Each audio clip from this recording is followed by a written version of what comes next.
corazón. He predicado la Biblia desde hace mucho. Soy un observador de los tiempos y estudiante de la palabra de Dios. Creo que Dios está a punto de descender del cielo y juzgar la maldad de este viejo mundo. Yo no estoy tratando de salvar al mundo. Todo aquel que conoce la Biblia sabe que es una tontería el intentar salvar este mundo.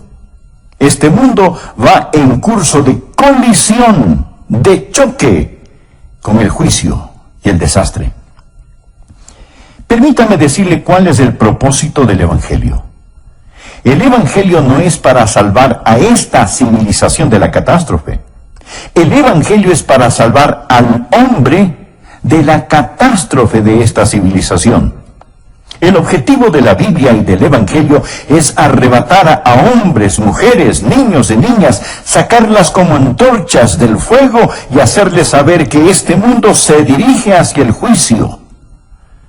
Mas gracias a Dios, está por venir un nuevo mundo. Hoy tenemos muchos ingenieros sociales que hacen todo lo posible por salvar a este mundo. Me recuerdan de la gente que estaban acomodando las sillas en la cubierta del Titanic antes de que éste se hundiera. Lo que necesitamos hacer es averiguar cuál debería ser nuestra posición en estos últimos días. Y como lo he dicho antes, no debemos saberlo solo para sobrevivir, sino para florecer, para ser victoriosos, para alistarnos para ir al cielo y llevarnos a todo el que podamos con nosotros. Y yo creo que eso es a lo que el apóstol Pablo se refiere aquí en 2 de Timoteo, capítulo 3. Dios ha puesto en mi corazón una serie de mensajes para darnos un vistazo general de los temas que enfrentamos en estos últimos tiempos. Por favor, busquen su Biblia, 2 de Timoteo, capítulo 3, y empecemos con el versículo 1. También debes saber esto, que en los postreros días vendrán tiempos peligrosos. Esta palabra, peligrosos, en el original se usa solo una vez más en el Nuevo Testamento. En Mateo, capítulo 8, verso 28. Habla de dos hombres endemoniados, y ahí está traducido feroces en gran manera. Así que estos son tiempos feroces en gran manera. No es que yo sea ave de mal agüero cuando le digo que nuestro mundo enfrenta tinieblas nacionales e internacionales, morales, espirituales, sociales y políticas. Cualquiera puede tomar el periódico y darse cuenta que las naciones se derrumban a nuestro alrededor. Usted dirá, pero es maravilloso lo que sucede en los países comunistas, el ver el derrumbe del comunismo. Bien, esto nos da una ventana para predicar el Evangelio. Nos da una entrada para predicar el Evangelio y debemos hacerlo, pero mi amigo, lo que usted está viendo es un destello del reino venidero del anticristo. Este mundo y todas las cosas que están sucediendo tan rápidamente solo están preparando el escenario para ese líder mundial, el anticristo. La Biblia dice que él vendrá y nos dice también de dónde saldrá. No, él no saldrá de Rusia, saldrá de un imperio romano reunificado, saldrá de Europa. Y vemos cómo el escenario ya se ha preparado para esto. Los cristianos no deberíamos sorprendernos al ver todas estas profecías cumplirse. No debe ocasionar pánico. Como lo he dicho antes, lo repito ahora, mi amigo, no hay pánico en el cielo.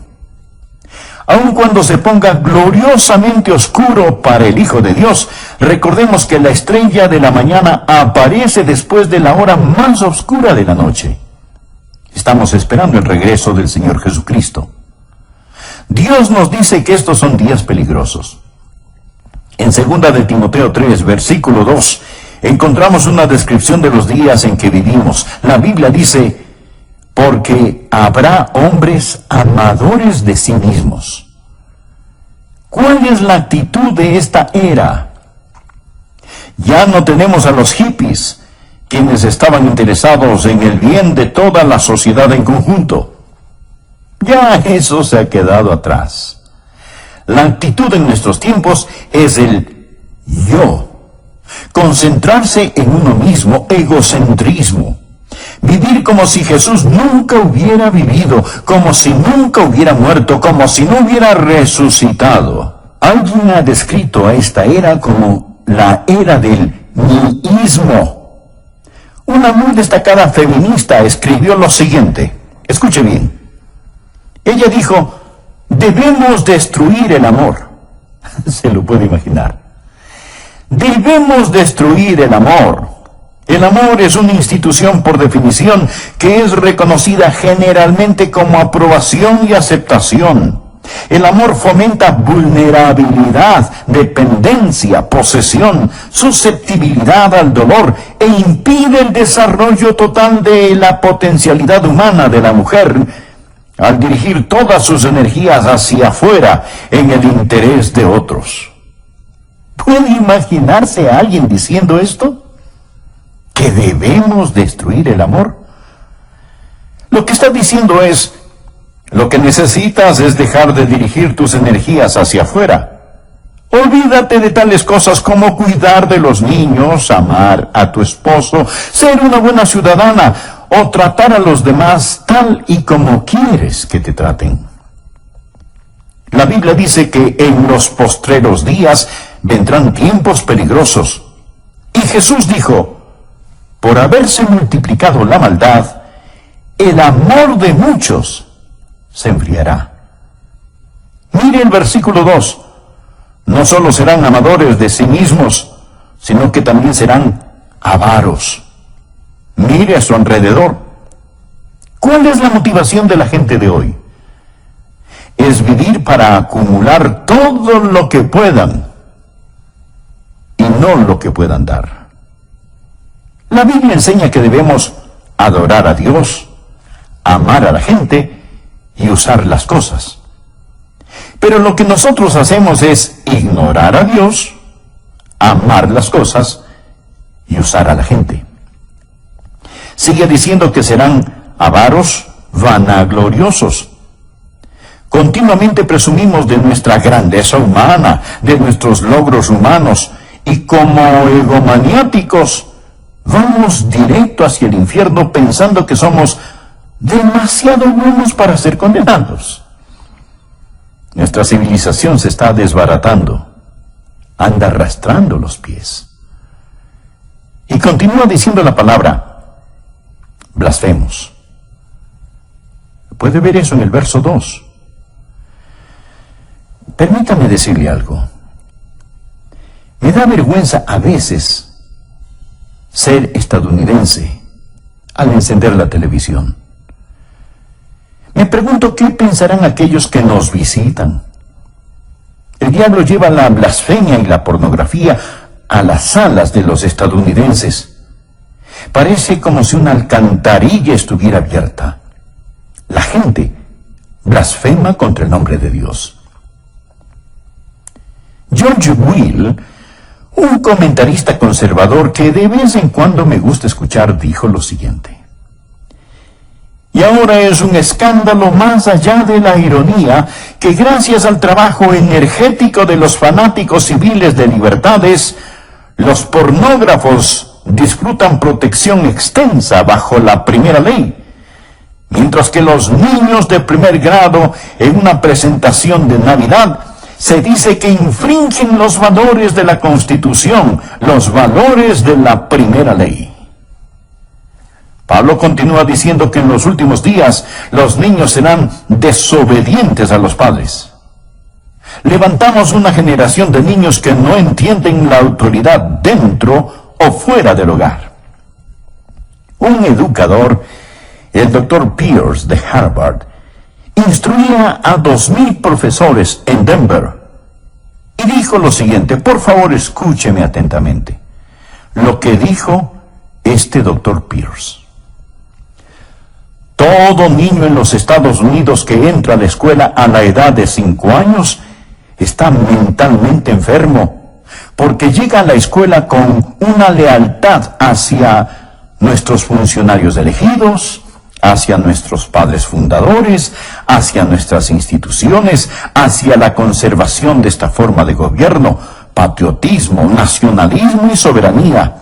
Todo esto prueba que los niños están enfermos, porque el individuo sano es uno que ha rechazado todas esas cosas, y es lo que yo llamaría el verdadero niño internacional del futuro. Bueno, dirá usted, ese era un hombre cualquiera el que dijo esas cosas. No, mi amigo. Era un profesor de Harvard. Bien, dirá usted, le hablaba a gente ignorante. No. Le hablaba a 2,000 profesores. Les estaba diciendo que cuando los niños y niñas van a la escuela y tienen amor hacia sus padres, una distinción clara entre lo bueno y lo malo, lealtad para su país e ideas de nacionalismo y patriotismo, entonces esos niños están enfermos. El doctor John Phillips, un teólogo y gran estudioso de la palabra de Dios, dijo: incluso los padres cuidadosos están encontrando cada vez más difícil sobrevivir las mareas ascendentes de promiscuidad toleradas por la sociedad con los valores seculares enseñados en las escuelas públicas. Las escuelas a lo largo del país simplemente ignoran las objeciones paternales contra las enseñanzas liberales sobre homosexualidad, aborto, control de la natalidad, indulgencia sexual y moralidad relativa. Y por supuesto, la enseñanza de la Biblia es prohibida en nuestras aulas. Podemos asignar la lectura y discusión de cualquier libro asqueroso que salga de la imprenta. Podemos estudiar Carlos Marx y George Bernard Shaw. Podemos invitar a brujas, homosexuales y anarquistas a nuestras aulas para que presenten sus ideas. Pero no podemos enseñar la Biblia, ni tener oraciones simbólicas, ni leer las Escrituras en nuestras escuelas.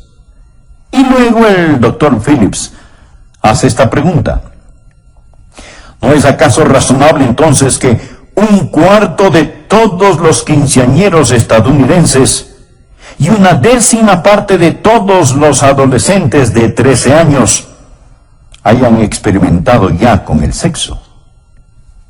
Piénselo. 25% de todos los quinceañeros. Mi amigo, cuando yo estaba en la escuela, recuerdo que había algunos niños que hacían ciertas cosas. Y todos sabíamos quiénes eran esos niños. Y hablábamos de ello. Pero ahora, querido amigo, hay cosas que están pasando y que quebrantan el corazón. Bien, mire el versículo 3. Sin afecto natural. Sin afecto natural. Literalmente significa sin amor de familia, sin amor de familia. Una mañana escuché en la radio sobre un asesinato planeado entre un hijo y sus padres.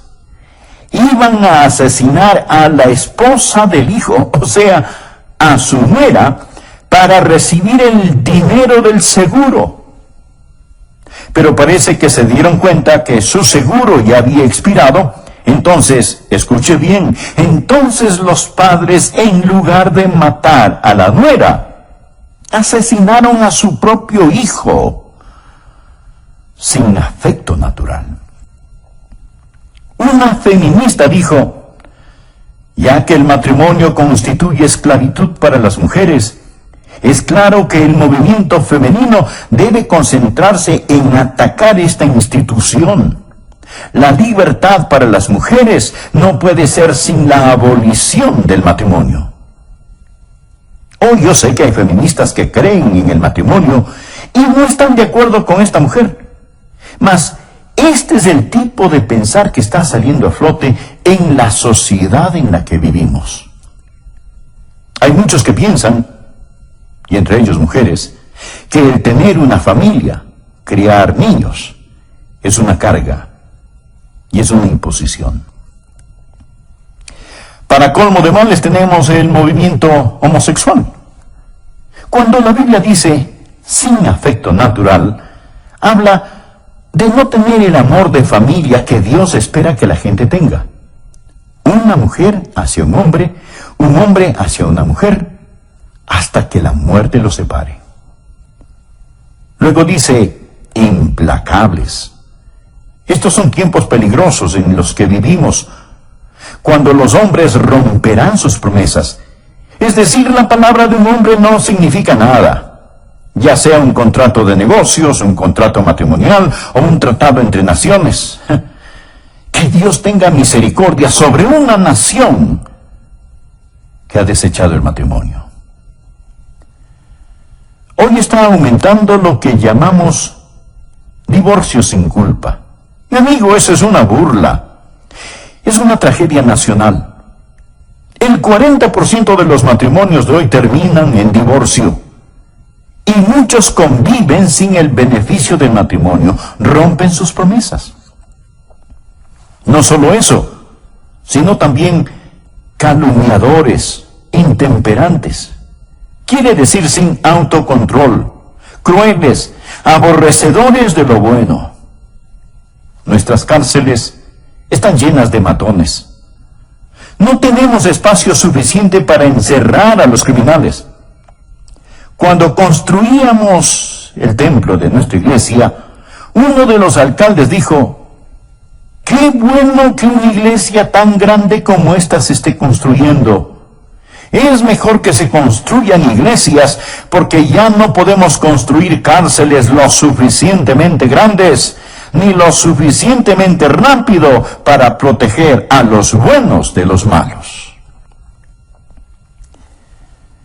La Biblia nos enseña que ahora hay una forma de crueldad y violencia que es incontrolable. Leí que existen por lo menos 140 grupos terroristas que aún funcionan en nuestros días. Ahora estos grupos ya no son como los de antes, pues. Ahora ellos están armados con los equipos más sofisticados. No pasará mucho tiempo antes de que su vida y mi vida estén en más grave peligro debido al terrorismo internacional. Y deseo decir que mientras estoy en el tema de la crueldad y el terror, que ya practicamos el terrorismo en el país. Millares, millones están siendo ejecutados. Hablo del terror del aborto. Creo que el día más trágico en la historia de los Estados Unidos fue en 1973, cuando los bebitos antes de nacer fueron dado el estatus de no personas, no ser personas. Lo que hemos hecho es clasificar al bebé sin nacer como un objeto, una materia, no como una persona, tal y como Hitler clasificó a los judíos. Lo que Hitler hizo fue redefinir el concepto de persona. Hemos reclasificado a los bebés como no personas.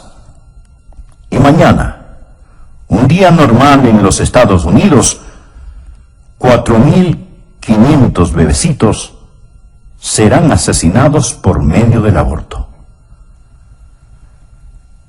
Hace un año recuerdo que prediqué un sermón acerca del aborto. Prediqué ese sermón en mi congregación y recibí una carta de una persona que se había enojado porque había predicado acerca de ese tema desde el púlpito. Lo que esa persona me dijo era, el aborto es un tema político y usted debería mantener lo político fuera del púlpito. Sin embargo, mi amigo, si usted le pregunta a un político acerca del aborto, él le dirá que ese es un asunto religioso y que no debería de mezclarlo con la política. ¿Qué le parece? Él dirá, ¿sabe? Personalmente estoy en contra del aborto, pero lo que una persona haga o no haga con su propia vida es su problema, no el mío. Es como que alguien dijera, estoy en contra de que exterminen a los judíos, mas si alguien lo hace en su propia cámara de gas, ese no es mi problema. Así es que si nosotros los predicadores hablamos acerca del exterminio de la vida de los bebecitos, se nos dirá: manténgase fuera del asunto porque eso es política. Y a los políticos les dirán: hey, eso es un tema religioso. Así que, amigo, usted podrá catalogarlo como político o religioso, pero los bebés siguen siendo asesinados. Y tenemos que estar firmes y hablar al respecto. ¿Sabía usted que el 97% de estos abortos se dan por alguna forma de conveniencia? No son para salvar necesariamente la vida de la madre. Tampoco porque es producto de violación o por incesto. Simplemente por conveniencia. El aborto se está constituyendo como uno de los métodos más usados para control natal. Sigamos leyendo lo que nos dice Pablo. Somos gente que aborrece aquello que es bueno. El héroe de hoy no es el hombre de Dios, no es el misionero, no es el predicador, no es el ganador de almas. No es la mamá que escoge quedarse en su hogar y cuidar de sus niños. Estos no son los héroes de la juventud de hoy. Ellos desprecian a los que hacen lo bueno. Note el versículo 4. Él dice que estas personas son traidores, impetuosos, infatuados, amadores de los deleites más que de Dios. Mi amigo, la Biblia no está en contra del placer o deleite, el verdadero deleite. No tenemos que escoger entre servir a Dios o al placer. En el Salmo 16, versículo 11, leemos: me mostrarás la senda de la vida, en tu presencia, o sea, en la presencia de Dios. En tu presencia hay plenitud de gozo, delicias o placeres, a tu diestra para siempre. Amigo, el camino a Jesús es el placer genuino. Pero el problema viene cuando tenemos una sociedad que ama más los placeres que a Dios. No sé cuántos me están escuchando en este momento por medio de este programa en sus casas, pero podrían ser más. Sin embargo, muchos prefieren escuchar programas seculares y mundanos antes que oír la palabra de Dios. Somos amantes de los placeres, más que amantes de Dios. Mire a su alrededor. Los hoteles, los teatros, los estadios, los clubes nocturnos están repletos. Es lo que podríamos llamar una explosión de placer. El domingo ha llegado a ser el día de hacer casi cualquier cosa, excepto adorar a Dios. Ya no llamamos el domingo el día del Señor, sino simplemente decimos que es el fin de semana. Amadores de los deleites, más que de Dios. Continuamos en el versículo 5. Que tendrán apariencia de piedad, pero negarán la eficacia de ella. A estos evita. Amigo, no hay escasez de religión, pero la mayoría de la gente no necesita religión. Necesitan abandonar la religión y entregarse a Jesucristo. ¿Qué dice la palabra? Que tendrán apariencia de piedad, pero negarán la eficacia de ella. Es una forma de religión sin poder y sin realidad. La participación religiosa está en todo su apogeo, pero también el índice del crimen. Así que algo anda desesperadamente mal. Hablamos de la religión sin la realidad. Leamos por favor el versículo 6. Porque de estos son los que se meten en las casas y llevan cautivas a las mujercillas cargadas de pecados, arrastradas por diversas concupiscencias. Lo que está diciendo es esto: que la religión falsa estará a la orden del día. La palabra mujercillas significa mujeres débiles, de carácter débil, criaturas impulsivas, susceptibles a las insinuaciones. Estoy convencido que se refiere a las mujeres liberadas, quienes han rechazado la autoridad de la palabra de Dios y de sus esposos, viviendo por el impulso. Y luego continúa diciendo, mujercillas cargadas de pecados, arrastradas por diversas concupiscencias. Las palabras cargadas con pecados no significan que sean degeneradas y pecadoras. No es eso lo que quiere decir. Ahora, podría ser cierto, pero no es eso lo que significa. Lo que verdaderamente significa es que llevan el gran peso del pecado. Todo hombre, mujer, joven y niño en este mundo lleva el peso del pecado. Eso es lo que les da trabajo a los psiquiatras. Por eso es que se venden tantos sedantes y se consume tanto alcohol. Porque la gente trata de olvidar. No saben qué anda mal, puesto que existe este peso opresivo. Están cargados de pecados. Y sigue ahora describiéndoles aquí. Observe y verá que son una presa fácil para el diablo. Mujercillas cargadas de pecados, arrastradas por diversas concupiscencias. ¿Qué significa esto? ¿Significa que desean sexualmente a los hombres? No. Significa literalmente diversas lujurias, toda clase de pasiones, deseos no satisfechos. Lo que tenemos aquí son personas crédulas, culpables y codiciosas. Crédulas, débiles, listas a creer cualquier cosa. Ven una revista en el supermercado donde la artista Shirley MacLaine habla de la nueva era. La toman y la leen. ¿Por qué? Porque buscan algo que les quite esa culpabilidad que sienten. Además están vacías y llenas de deseos no satisfechos. Esto es lo que se encuentra en el corazón y mente de muchos hoy en día. Ahora, además de eso, encontramos en los versículos 7 y 8 una explosión de conocimiento.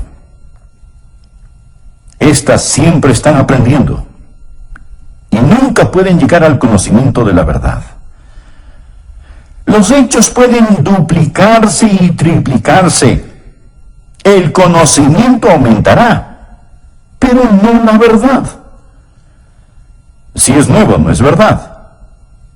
Mi amigo, debemos seguir luchando vigorosamente por la fe encomendada una vez por todas a los santos. Esta es una generación en busca de alguna cosa nueva. Por favor, vea el versículo 8. Y de la manera que Janes y Jambres resistieron a Moisés, así también estos resisten a la verdad, hombres corruptos de entendimiento, réprobos en cuanto a la fe. ¿Quiénes eran Janes y Jambres? Fueron los magos que se opusieron a Moisés al imitar y remedar sus milagros. En los últimos días, Satanás va a venir. En estos últimos tiempos, usted va a presenciar más milagros de los que jamás haya visto. La mayoría de ellos no serán hechos por Dios, sino por medio del poder de las tinieblas, el poder de Satanás. La Biblia dice que vendrá una explosión de milagros del ocultismo. Del mismo modo como Janes y Jambres se opusieron a Moisés y llevaron a cabo sus milagros. Muchos van a ser engañados por estos milagros. Estos, mi amigo, son tiempos peligrosos. Gracias a Dios no tenemos que enfrentarlos sin esperanza. Dios nos dice qué debemos hacer. Lo primero que debemos hacer es apartarnos nosotros mismos de estas cosas. Mire por favor el versículo 5. Que tendrán apariencia de piedad, pero negarán la eficacia de ella. A estos evita. La gente necesita salirse de las iglesias liberales, de iglesias que no enseñan el Evangelio de Jesucristo. Necesita salir de este tipo de lugares. Tal vez usted dirá, pastor, ¿que acaso su iglesia es la única buena y verdadera iglesia? No, Dios sabe que no somos lo que deberíamos ser. Hay muchas iglesias bíblicas maravillosas que honran a Cristo, pero también hay muchas que no. Y hay personas que asisten a ellas y dicen, bueno, es que mi abuelita está enterrada en el cementerio que queda en el patio trasero de la iglesia. Mi amigo, si la abuelita pudiera, se levantaría y saldría de ese lugar. Le garantizo que eso es lo que haría. Y amigo, es lo que usted debería hacer también. Sature con su ausencia esos lugares que no enseñan el Evangelio de nuestro Señor Jesucristo. Escuche, estimado amigo. Nosotros debemos testificar a la gente de este mundo, pero no juntarnos con ellos. Segunda de Tesalonicenses 3:14 dice, si alguno no obedece a lo que decimos por medio de esta carta, a ese señaladlo y no os juntéis con él para que se avergüence. Y Romanos capítulo 16, versículo 17 dice, mas os ruego, hermanos, que os fijéis en los que causan divisiones y tropiezos en contra de la doctrina que vosotros habéis aprendido, y que os apartéis de ellos. Y en 1 Corintios 5:11, más bien os escribí que no os juntéis con ninguno que llamándose hermano fuere fornicario, o avaro, o idólatra, o maldiciente, o borracho, o ladrón. Con el tal ni aun comáis. Y 1 Timoteo 6:5, que tendrán apariencia de piedad, pero negarán la eficacia de ella. A estos evita. La Biblia no dice que tenemos que poner nuestros brazos alrededor de la gente y decirles que sus ideas son tan buenas como las nuestras. Segunda de Juan 10 dice, si alguno viene a vosotros y no trae esta doctrina, no lo recibáis en casa, ni le digáis, bienvenido. La Biblia dice que en estos últimos tiempos debemos evitar a la gente que hemos descrito y necesitamos salirnos de las iglesias liberales, pero no solo es un llamado a salir, sino que también es un llamado, un buen ejemplo al asistir continuamente a la iglesia y obedecer la palabra de Dios. Hebreos 10:25 nos dice que entre más se acerca el día del Señor, más necesitamos estar en la casa de Dios y con el pueblo de Dios, no dejando de congregarnos, como algunos tienen por costumbre, sino exhortándonos, y tanto más, cuanto veis que aquel día se acerca. Necesitamos practicar la separación del mundo y la comunicación con el pueblo de Dios. No va a ser muy fácil. Mi amigo, usted va a sufrir en estos últimos días, pero no le hará daño si usted tiene al Señor Jesús. Miren los versículos del 10 al 12. Pero tú has seguido mi doctrina, conducta, propósito, fe, longanimidad, amor, paciencia, persecuciones, padecimientos, como los que me sobrevinieron en Antioquía, en Iconio, en Listra, persecuciones que he sufrido, y de todas me ha librado el Señor. Y también todos los que quieren vivir piadosamente en Cristo Jesús padecerán persecución. ¿Cuántos creen lo que dice el versículo 12? Espero que lo crean. Está en la Biblia. ¿Cuántos de ustedes están sufriendo persecución?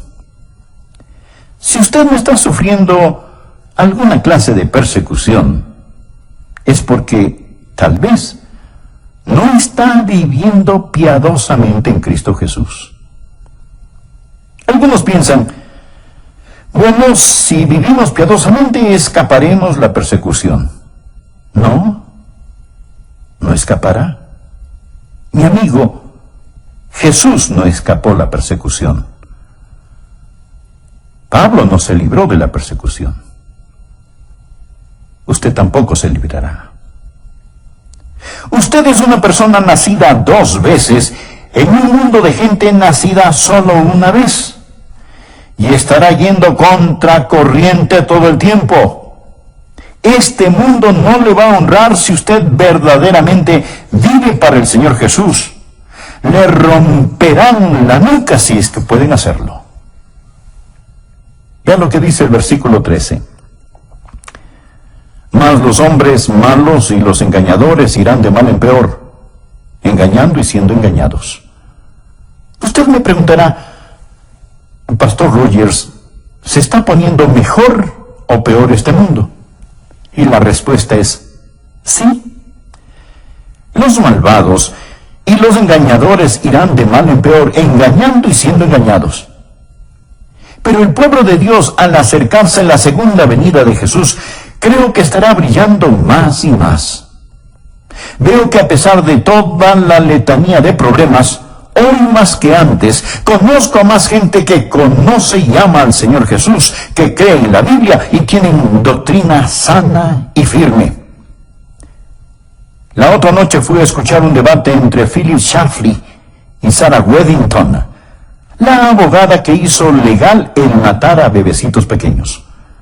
Mientras escuchaba el debate, mi corazón se entristeció cuando vi cómo unos jóvenes celebraban y aplaudían la idea de que bebés antes de nacer pudieran ser aniquilados.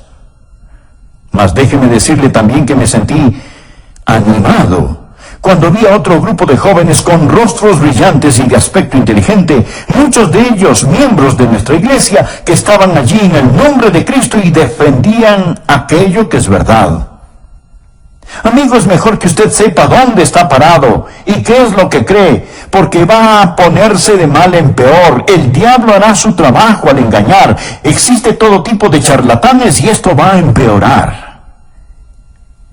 ¿Qué debe hacer usted? ¿Qué debe hacer la gente joven, adulta, los ancianos en estos días? Mire el versículo 14.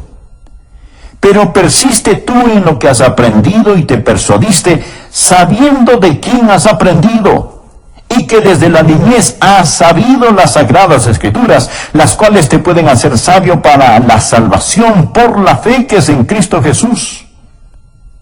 Recuerde lo que usted ha aprendido. No dude en la oscuridad lo que Dios le ha mostrado a usted en la luz. Recuerde la palabra de Dios y de quién la aprendió. Yo no llegué aquí ayer.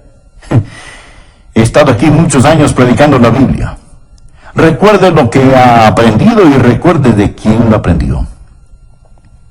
¿Sabía que la Biblia habla de espíritus seductores y doctrinas de demonios? Una joven que era miembro de mi iglesia en la Florida fue a estudiar a una universidad que tenía un aire de religiosidad. Pero los profesores liberales comenzaron a tomar la Biblia y descuartizarla. Luego le dijeron, no regrese a casa, a su iglesia, contándoles todo esto. Ellos no lo entenderían. Esto es lo que creemos. Esto es lo que los eruditos modernos dicen. Y ella dijo, eran buenas personas y casi me convencieron, pero pastor, luego me recordé de lo que usted había enseñado y en la forma en que usted vive, y supe que ellos estaban equivocados. Esto es lo que el apóstol Pablo está diciendo. No te dejes llevar por esos vientos de doctrinas, pero persiste tú en lo que has aprendido y te persuadiste sabiendo de quién has aprendido. Amigo, Dios nos ha dado su palabra. Y todo lo que yo le hable va a venir a través de la palabra. Versículo 15. Dios nos ha dado las sagradas escrituras, las cuales te pueden hacer sabio para la salvación por la fe que es en Cristo Jesús.